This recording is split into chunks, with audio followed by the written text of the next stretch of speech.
Next question. Sam Limited has just paid dividend of rupees 2 per share. That is D0 is given as rupees 2 and it is expected to grow at the rate of 6% per annum. After paying dividend, the board declared to take up a project by retaining next 3 years annual dividend. It is expected that this project is of the same risk as the existing projects.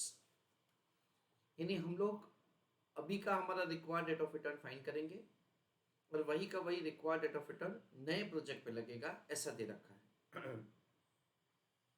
The result of this project will start coming from the 4th year onwards from now. नए project का result 4th year से हमको मिलना शुरू होगा.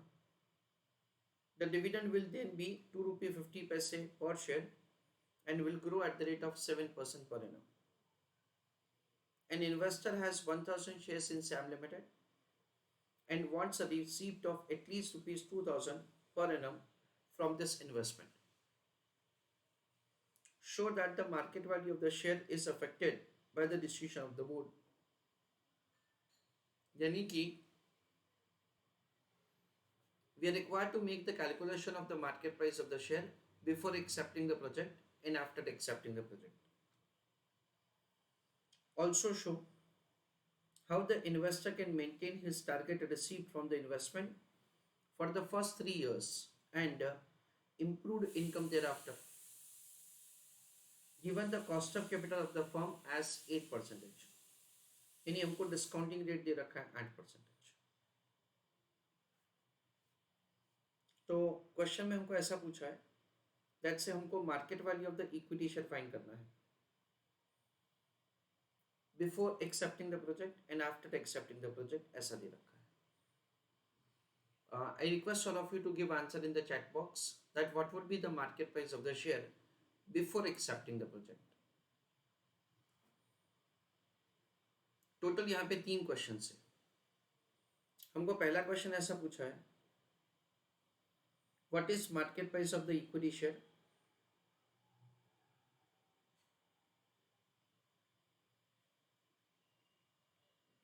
Before accepting the project.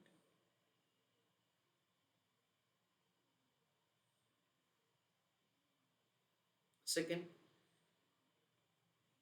market price of the equity share after accepting the project. Third, how the investor, ये जो दे रखा है अपने को क्वेश्चन में, will be able to get rupees 2000 per annum. तो उनको 2000 रुपए का रिसीप्ट पर एनम कैसे मिल सकता है. These are the 3 questions.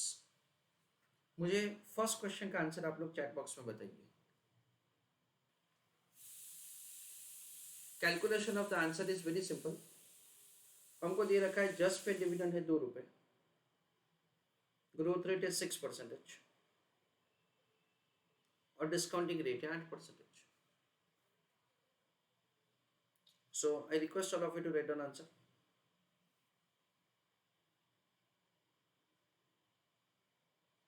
Calculation of P0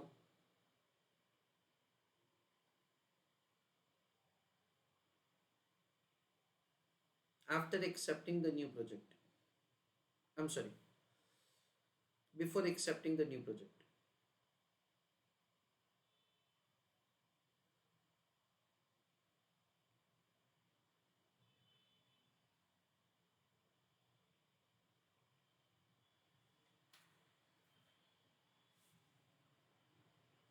In that d1 upon ke minus c.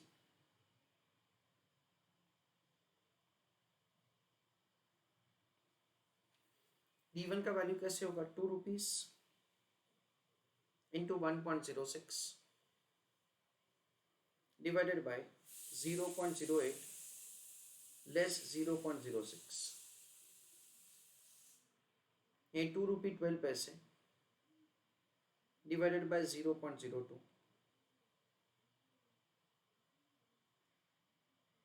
that comes to 106.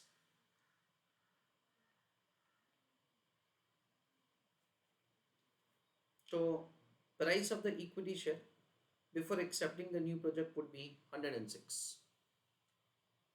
Question में पूछा show the impact on the market value by the decision of the board, यानी हमको ये calculate करना अभी कि नया project लेंगे उसके बाद market price of the share क्या होगा.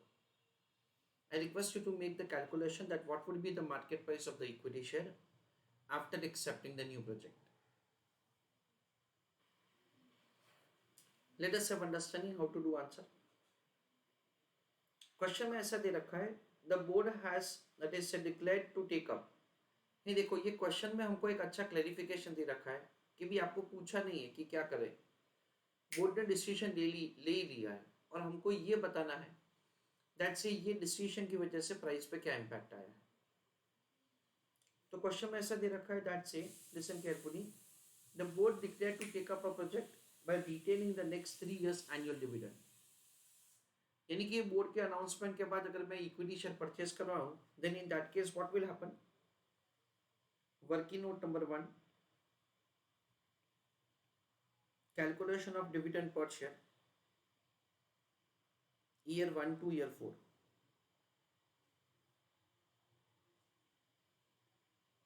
पहले 3 साल में को डिविडेंड मिलेगा नहीं मिलेगा, 4th ईयर में डिविडेंड मिलेगा. हाँ, it is expected that say this project is of the same risk as the existing project, यानी हमको डिस्काउंटिंग फैक्टर 8% ही लगाना है. The result of this project will start coming from the 4th year onwards. The dividend will then be 2 रुपये 50 पैसे. बहुत ही अच्छा language of the question है इस बार, जिसमें बहुत ही अच्छा क्लैरिफिकेशन दे रखा है कि हमारा 4th ईयर का डिविडेंड होगा 2.5 रुपये. तो मैंने पहले 4 साल का डिविडेंड कैलकुलेट किया, उसके बाद बहुत ही आसान है question. Working note number 2, calculation of P3.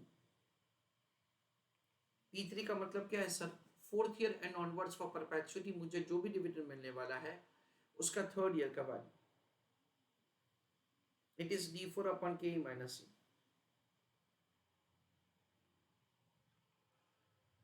4th year का डिविडेंड इनकम कितना है 2 रुपये 50 पैसे divided by cost of capital कितना है 0.08. ग्रोथ रेट कितना दे रखा क्वेश्चन में 0.07. सो 2 रुपये 50 पैसे divided by 0.01 that comes to rupees 250. That comes to we understand as the P3. P3 का मतलब क्या है, price of equity share at the end of the 3rd year, या तो फिर 4th year onwards for perpetuity जो भी dividend income मिलने वाला है वो सारे डिविडेंड इनकम का 3rd ईयर का वैल्यू. ओके, ऐसा हमने कैलकुलेट किया. फिर तो आसान है, कैलकुलेशन ऑफ P0.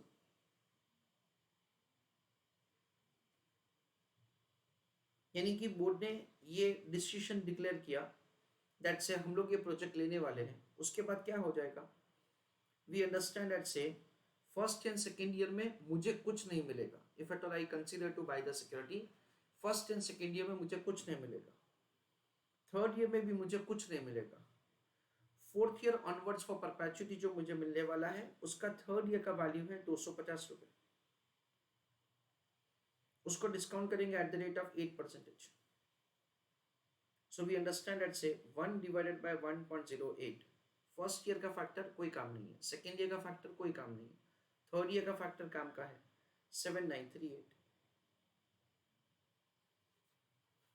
उसके बेसिस से हम लोग प्रेजेंट वैल्यू का कैलकुलेशन करेंगे. So that is 250 into 0.7938. That comes to 198.45. ऐसा करके हम लोग रिवाइज प्राइस कैलकुलेट कर सकते हैं 198.45. This is what we have done. ऐसा हम लोग समझते हैं. कई बार स्टूडेंट्स का क्वेरी ऐसा होता है कि सर आपने 3 साल का कैश फ्लो सीरीज क्यों बनाया, मेरे हिसाब से 4 साल का बनना चाहिए. कोई बात नहीं, 4 साल का बनाओ, 4 साल में भी वही आंसर आएगा भाई. सर मेरे को वेरीफाई करके बताओ. ठीक है, देखो अगर आपने सपोज कि 4 साल का कैश फ्लो सीरीज बनाया तो आप क्या करोगे friends, understand carefully, year 1 to year 3 dividend per share है 0, फोर्थ ईयर का डिविडेंड है 2.5 और फिफ्थ ईयर का डिविडेंड, देखो 4 साल का कैश फ्लो सीरीज बनाऊंगा, मेरे को P4 चाहिए, P4 के लिए मेरे को फिफ्थ ईयर का डिविडेंड चाहिए। फिफ्थ ईयर का डिविडेंड कितना होगा, 2.50 इंटू 1.07,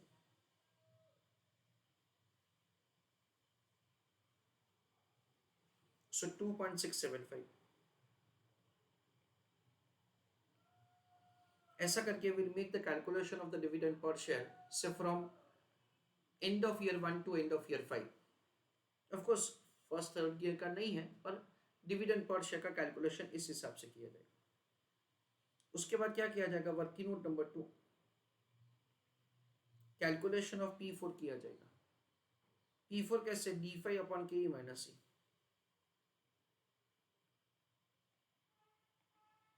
फिफ्थ ईयर का डिविडेंड कितना है, 2.675 डिवाइडेड बाय 0.08 लेस 0.07, यानी क्या होगा, 2.675 डिवाइडेड बाय 1%, सो 267.5।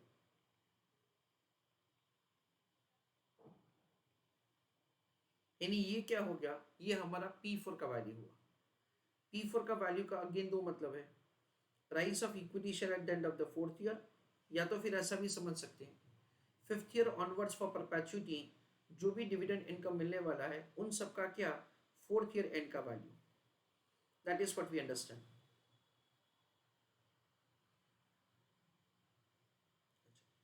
तो अगर आपने इस हिसाब से वर्किंग किया है तो आप क्या करोगे, आप कुछ ऐसा करोगे P0 के लिए,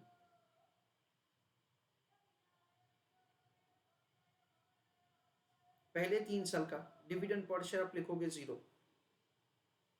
फोर्थ ईयर का आप डिविडेंड पर शेयर लिखोगे 2.50 प्लस P4 का वैल्यू। P4 का वैल्यू कितना है, 267.5, सो दैट कम्स टू 270। उसको डिस्काउंट करेंगे at the rate of 8%, so 1 divided by 1.08, first year second year third year उसका कुछ काम नहीं है, और last year 7350, so 0.735 into 270, so it is 198.45, so 198.45, that is a P0। ऐसा करके हम लोग P0 का कैलकुलेशन कर सकते हैं। Please write down first working note, dividend per share पहले 4 साल का, पहले डिविडेंड पर शेयर पहले 4 साल का, write down this working note number 1। उसके बाद please write down P3 and then write down P0।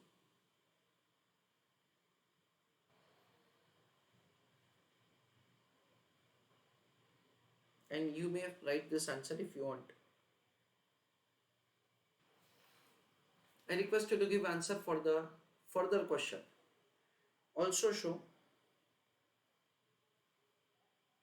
how the investor can maintain his target receipt from the investment for the first 3 years and improve income thereafter.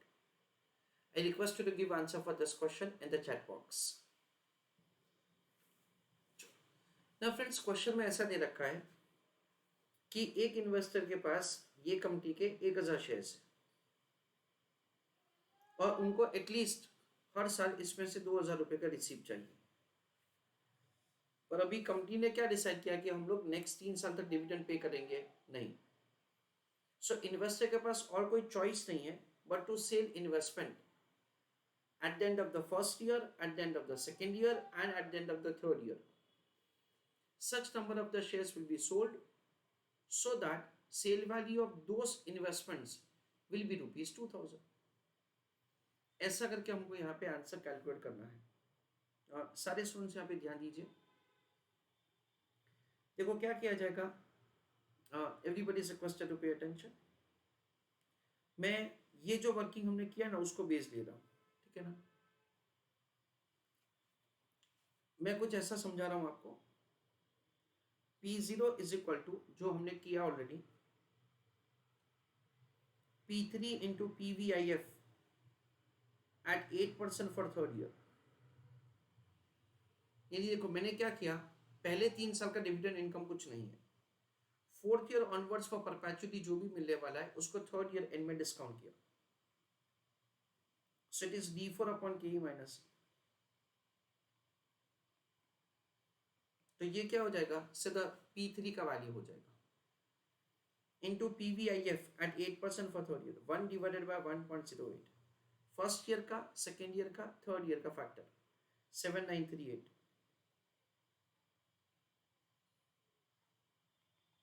D4 कितना है, ₹2.50 जो question में दे रखा है। Cost of equity कितना, cost of equity 8%, growth rate कितना है 7%।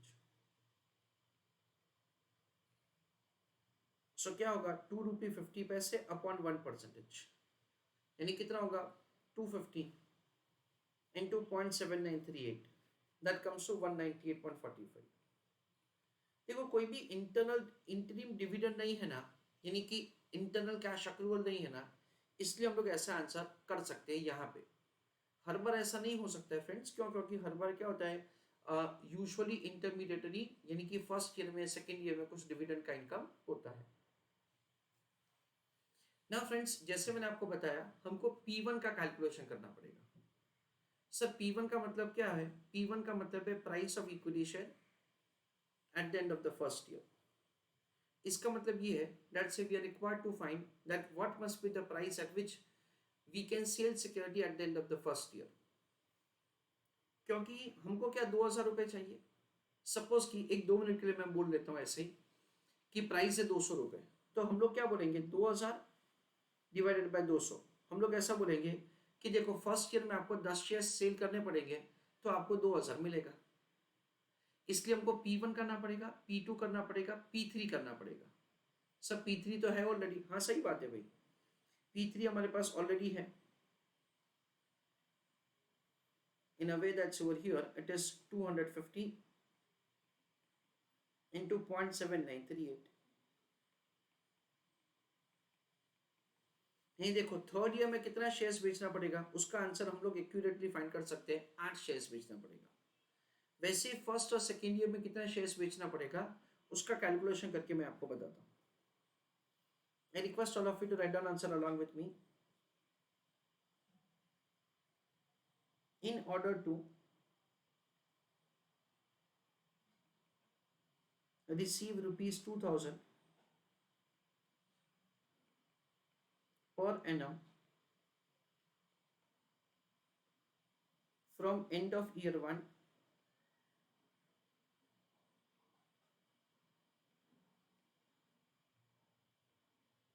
to end of year 3, comma,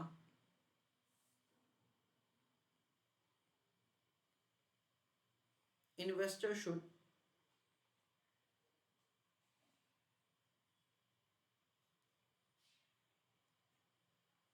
sell investment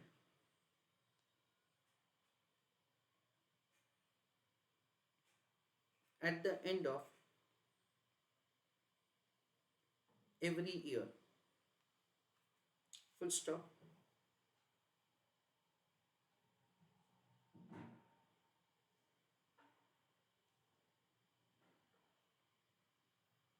Such number of shares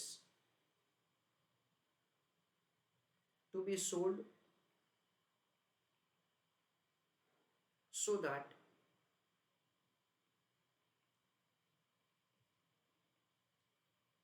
received is ₹2000 annually for first 3 years,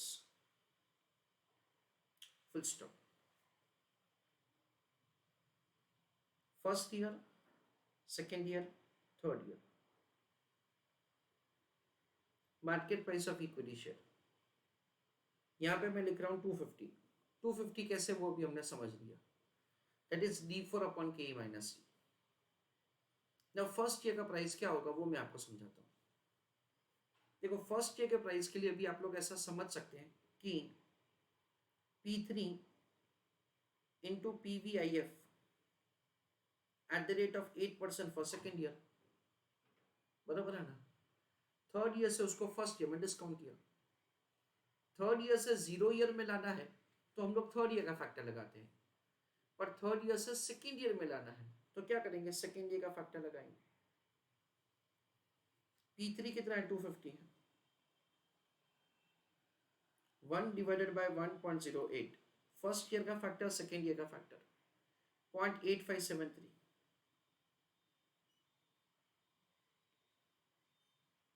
so 250 into 0.8573, that comes to 214.33। Again हम लोग क्या करेंगे, P2 के लिए P3 into PVIF at the rate of 8% for first year, so 250 into 1 divided by 1.08, first year का factor होगा 0.9259,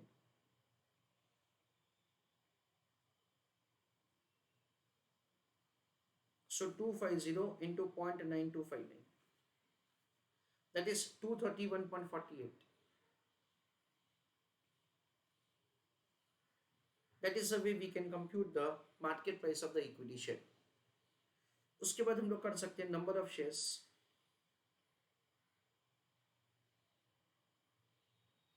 जो हमको बेचना है, 2000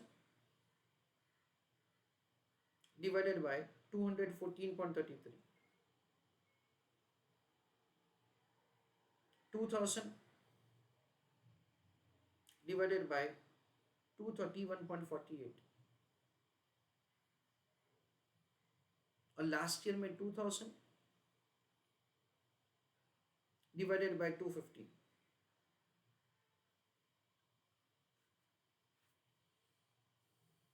so use your calculator, 2000 upon 214.33।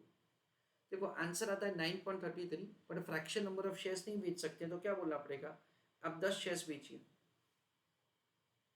2000 divided by 231.48, 8.64, again fraction number of shares are not possible, इसलिए हमने 9 shares ऐसा बोल दिया, और यहाँ पे कितना, 8 शेयर्स, कैसे, 2000 divide by 250, okay। Now this is what we understand is the number of shares to be sold from end of year 1 to end of year 3। Listen carefully, calculation of dividend income of fourth year, उसमें क्या लिखेंगे, dividend per share into number of shares. Fourth year का dividend per share कितना है friends, 2 रुपये 50 पैसे। हमारे पास at that point of time कितने नंबर ऑफ शेयर्स होंगे, it is 1000 minus 10 minus 9 minus 8, so 1000 में से फर्स्ट ईयर में बेच दिया हमने 10 शेयर्स, सेकेंड ईयर में 9 शेयर्स, थर्ड ईयर में 8 शेयर्स, तो अभी हमारे पास क्या होगा, वी अंडरस्टैंड एट से 973 शेयर्स होंगे।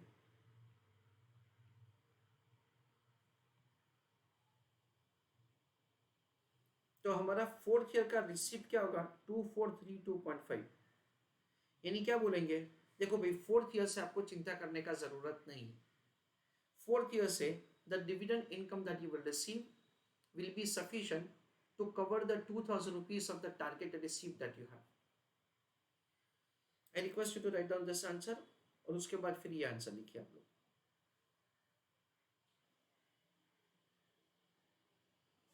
चलो please write down this answer। So friends, over here we understand that सबसे पहले हमने P0 का कैलकुलेशन किया before accepting the project, that is D1 upon के माइनस ई, जिसमें फर्स्ट ईयर का dividend present value first year onward जो dividend income है उसको प्रेजेंट वैल्यू टर्म में डिस्काउंट किया जाता है, यानी before accepting the project price होगा 106। नाउ वी अंडरस्टैंड दैट से कंपनी ने प्रोजेक्ट एक्सेप्ट किया, इसलिए ऐसा उन्होंने अनाउंस किया कि पहले 3 साल हम लोग डिविडेंड पे नहीं करेंगे, 4th ईयर से डिविडेंड पे करेंगे, दैट इज ₹2.50, यानी मार्केट का एक्सपेक्टेशन ऐसा है। तो वी अंडरस्टैंड दैट से पहले 3 साल का डिविडेंड 0, 4th ईयर का डिविडेंड 2.5, P3 का value 250। End of year 1 to end of year 3 के कैश इनफ्लो को प्रेजेंट वैल्यू टर्म में डिस्काउंट करके हमने P0 का कैलकुलेशन किया। हम लोग यही वर्किंग 4 साल का कैश फ्लो सीरीज तैयार करके भी कर सकते हैं। ये क्वेश्चन के लिए P0 is equal to P3 upon PVIF, देखो बहुत आसान है इस हिसाब से, क्योंकि यहाँ पे डिविडेंड इनकम नहीं है इन बिटवीन, इस वजह से हमेशा ऐसा P0 नहीं होगा, ध्यान रखना फ्रेंड्स।